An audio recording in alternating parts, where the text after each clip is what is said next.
Есіңде ме, күздің салқын кезеді, тәңір көкті жұлдыздармен безеді.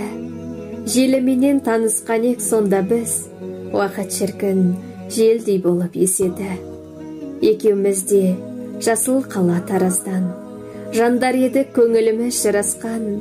Шым қалада жұмыс жасап жүргенсің, сағынышпен хаттар жолдап алыстан. Солай жақын доста болдық сырласып, шымнан маған келуші едің қырдасып. Жаңа жылда кездескенде алғаш рет, сыйлығыңа болған едім шын ғашық. Солай күнім жүрегімді жаулаған, жалғыз жаның өмірімді арнаған.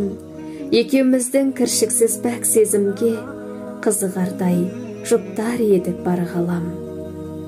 Ғашық болу бұл өмірдің заң еді, осы өлеңім махаббаттың дәлелі. Аспан мынау жұлдыздармен көрікті, ал жер болса екеумізбен әдемі. Солай біздер пәк сезімді бағалап, таразымның жасыл бағын аралап, естен кетпес 2 жылды ұзатып, отбасыңа келін болдым адалақ. Сондай ғажап сәтті бірге өткізіп, екі ортаға алтын көпір соққызып, алғаш рет ана тандым содан соң, Құдай бізді сондай баққа жеткізіп. Ерке қырсық мінезімді көтерген, жарым болып адаланты өтелген. 4 жылдан соң ана тандым тағы да, бақытты боп бұрынғыдан бетермен. Сондай бақыт берілген бе тек маған, менің жарым сезімге адал епті адам. Құшағыңа енген сәтте бұл өмір, біздер үшін жаралған ба деп қалам.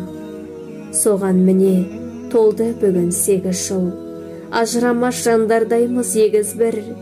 Алла жазса 3-ші рет дүниеге, сізге ұқсайтын әкелемін ізгі ұл. Мұңайғанда бар сырымды ақтарар, жүрегімде мәңгілікке сақталар. Ер жігіттің сізден көрдім үлгісін, перзентімнің әкесі деп мақтанар.